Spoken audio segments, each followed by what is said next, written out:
Iyan ang aming natanggap. Sapatos. Mga bago pa iba, oh. Ayan. 36, 37. Ayan. Mga bago pa siya.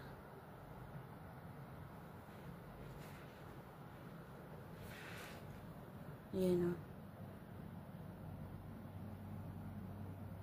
36, 37 po ang size. Ito, hindi pa siya overuse. Kasi hindi siya nagamit.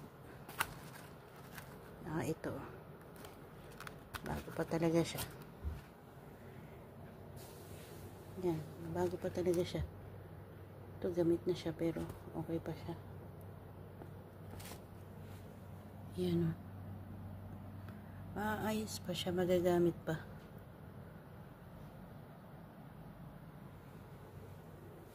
Ito pa.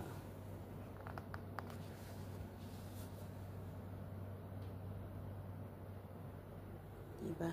Nakatanggap kami ng blessing sa mga kapatid ni Madam. Party pa lang sa akin, wala pa isa kasama ko.